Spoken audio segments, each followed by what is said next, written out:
और आपको बता दें कि संसद की कार्रवाई शुरू हो गई है, लेकिन वहां पर हंगामा फिर से वहां पर चल रहा है। आपको सीधे लिए चलते हैं। बेल पे नहीं आते, नारेबाजी नहीं करते। क्यों आप संसदीय मर्यादाओं का उल्लंघन कर रहे हैं? क्यों आप खुद मर्यादा गिरा रहे हैं? आपको जनता ने चुनकर भेजा अपनी बात को रखने के लिए। आप संसदीय मर्यादाओं को गिरा रहे हैं, उचित नहीं है, गलत बात आपकी। Item number 10 Mehboob Ali Kaiser.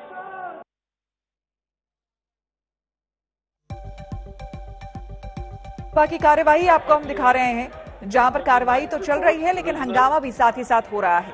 And the 40th and 50 to 55th reports action taken Hindi and English versions of the committee on papers laid on the table 2020, 2020-21 as listed against my names at serial number 10 in today's order paper. Thank you. Item number 10 Shri PC गद्दीगोदर।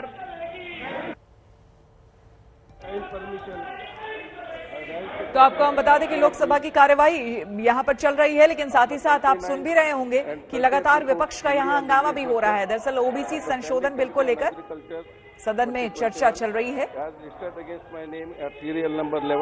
Lok Sabha में सांसदों के whip जारी किया गया है। विपक्ष साथ है, लेकिन चर्चा कराने पर हंगामा हो रहा है।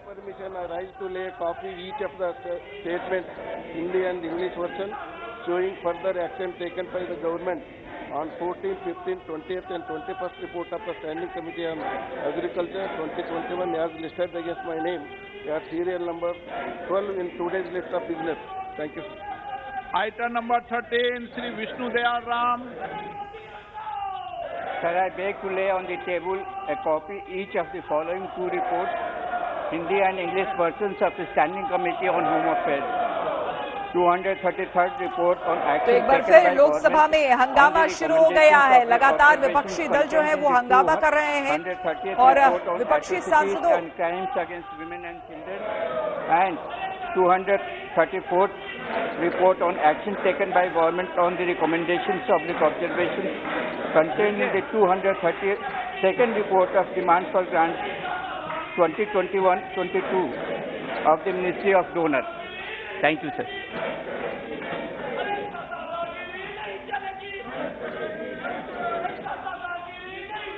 आइटम नंबर 14 श्री पदन Singh Kulaste.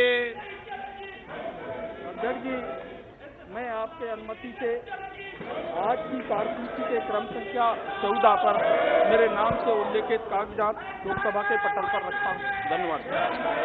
Item number 15 Shri Arjun Meghwal ji. Thank you, Honorable Speaker, sir.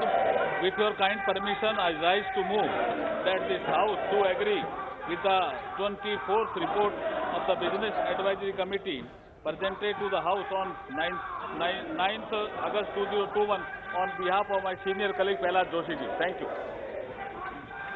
प्रश्न है कि ये सभा 9 अगस्त 2021 को सभा के प्रस्तुत कार्य मंत्रणा समिति के 24वें प्रतिवेदन से सहमत है। जो सदस्य इसके पक्ष में हाँ गए, जो सदस्य विरोध में ना गए, मेरे विचार में निर्णय हाँ वालों के पक्ष में हुआ। हाँ वालों के पक्ष में प्रस्ताव अनुमोदित हुआ। नियम 377 के अधीन सभा पटल पर रखे जाने वाले पत्र जिन माननीय सदस्यों ने आज नियम 377 के अधीन मामलों को उठाने की अनुमति प्रदान की गई है, वे अपने मामलों को अनुमोदित पाठ 20 मिनट के अंदर व्यक्तिगत रूप से सभा पटल पर रखें। आइटम नंबर 17 संविधान 127 संशोधन विधेयक 2021। माननीय सदस्य, आप संविधान संशोधन विषय पर चर्चा करना चाहते, नहीं करना चाहते? फिर एक बार बोल रहा हूं मैं आपसे, आप संविधान संशोधन विधेयक पर, ओबीसी विधेयक पर चर्चा करना चाहते, नहीं करना चाहते? आप ओबीसी पे भी चर्चा नहीं करना चाहते? ये तरीका ठीक नहीं है आपका। न दलित पे चर्चा करें, न ओबीसी पे चर्चा करें, न जनजाति पर चर्चा करें। सदन में नारेबाजी करने के लिए भेजा है आपको। अगर चर्चा करने है तो अपनी अपनी सीट पर विराजें। हाँ तो बैठिए।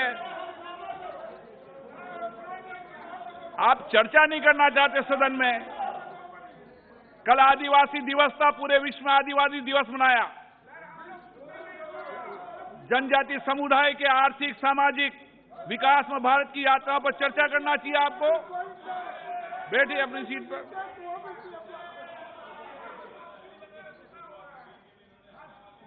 श्री माननीय मंत्री जी,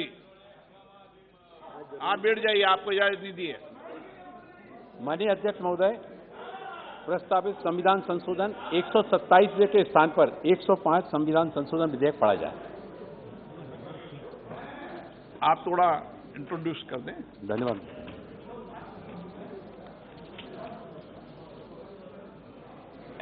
माननीय अध्यक्ष महोदय, आज एक बहुत ही ऐतिहासिक दिन है और हम ऐसे महत्वपूर्ण संशोधन विधेयक पर यहां पर चर्चा कर रहे हैं जो सामाजिक और शैक्षणिक रूप से पिछड़े वर्गों के कल्याण के लिए प्रावधान करने के जो राज्य के अधिकार हैं उसका सम्मान करने वाले संघीय ढांचे को बहाल करने के लिए। संविधान के जब पिछले बार 102वां संशोधन हुआ, उस 102वें संशोधन में राज्यों के अधिकार को जो है ना वो हटा दिया गया था और सभी राज्यों द्वारा इस बात के लिए उठाया जा रहा था। आज हमारे सम्मानीय साथीगण यहां पर जब हम देख रहे थे कि अन्य विषयों को लेकर बहुत सारी विसंगतियां थीं, लेकिन मुझे बहुत प्रसन्नता है कि ओबीसी के इस संविधान संशोधन विधेयक के संबंध में एक तरह से सभी ने अपने आपके अनुरोध पर सहमति जताते हुए और बात रखने का अवसर प्रदान किया। ओबीसी समुदाय की जो सामाजिक आर्थिक स्थिति में सुधार करने के लिए देश के प्रधानमंत्री आदरणीय नरेंद्र मोदी जी की प्रतिबद्धता सारे देश के सामने स्पष्ट है। माननीय प्रधानमंत्री नरेंद्र मोदी जी ने इस दिशा में कई ऐतिहासिक कदम उठाए हैं। जो पिछले दिनों ओबीसी के कल्याण के लिए जो निर्णय लिए गए, उसके कारण से ओबीसी के समुदाय में एक विश्वास का भाव जागृत हुआ है। ओबीसी की जो केंद्रीय सूची का दर्जा बढ़ाकर सूची को संवैधानिक दर्जा देने का काम आदरणीय प्रधानमंत्री नरेंद्र मोदी जी की सरकार के द्वारा किया गया। इस ओबीसी की केंद्रीय सूची में परिवर्तन करने के लिए संसद को शक्ति प्रदान की गई। संविधान संशोधन अधिनियम 2018 ने राष्ट्रीय पिछड़ा वर्ग आयोग एनसीबीसी को संवैधानिक दर्जा दिया। इसके साथ ही साथ एनसीबीसी को ओबीसी के लिए बनाई गई विभिन्न कल्याणकारी योजनाओं के कार्यान्वयन के संबंध में भी शिकायतों की जांच करने की शक्ति प्रदान की गई। अभी पिछले दिनों जो निर्णय हुआ जिसमें मेडिकल कॉलेज, डेंटल कॉलेज, इसके अखिल भारतीय कोटे में ओबीसी के लिए 27% आरक्षण प्रदान किया गया और इससे प्रत्येक वर्ष मेडिकल कॉलेजों में ओबीसी के छात्रों को लगभग 4000 अतिरिक्त सीटें उपलब्ध होंगी। संविधान का 105वां संशोधन विधेयक 2021 को प्रस्तुत करने के लिए आज का अनुमोदन इन्हीं प्रयासों के क्रम में है।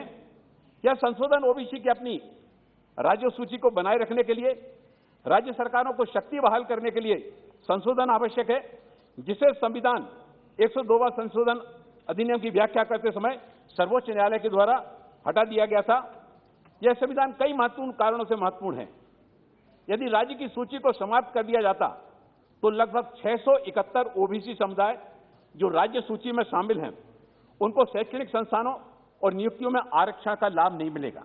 इससे कुल ओबीसी समुदायों के लगभग 5वें हिस्से यानी कि 1/5 भाग पर प्रतिकूल प्रभाव पड़ता। सामाजिक और शैक्षणिक दृष्टि से पिछड़े वर्गों के कल्याण के प्रावधान करने के लिए राज्य के अधिकार का सम्मान करने वाले संघीय ढांचे को बहाल किया जा सकेगा। संविधान 102 संशोधन अधिनियम पारित करते समय सरकार ने सदन के पटल पर स्पष्ट किया था कि यह संशोधन राज्य सूचियों को बनाए रखने की राज्य की शक्तियों को समाप्त नहीं करेगा। यह संशोधन सुनिश्चित करेगा कि इस विधायी मंशा की व्याख्या करने में कोई अस्पष्टता नहीं है। यह संशोधन राज्यों को उनकी सामाजिक आर्थिक आवश्यकताओं को राज्य अथवा क्षेत्र के संबंध में विशेष रूप से है उसके पर कार्रवाई करने का अवसर प्रदान करेगा। संविधान 105वां संशोधन विधेयक अनुच्छेद 342A खंड 1 और 2 को संशोधित करेगा और राज्यों को अपनी राज्य सूची बनाए रखने के लिए विशेष रूप से अधिकृत करने वाला एक नया खंड 342A3 प्रस्तुत करेगा। इसके अतिरिक्त अनुच्छेद 366, 26C और 338B 9 में एक परिणामी संशोधन होगा। संशोधन में जो निम्नलिखित संशोधन प्रस्ताव है संविधान में, इसमें अनुच्छेद 342A के खंड 1 में केंद्रीय सूची शब्द को यह स्पष्ट करने के लिए जोड़ा जाएगा कि प्रावधान केवल ओबीसी की केंद्रीय सूची के लिए ही है।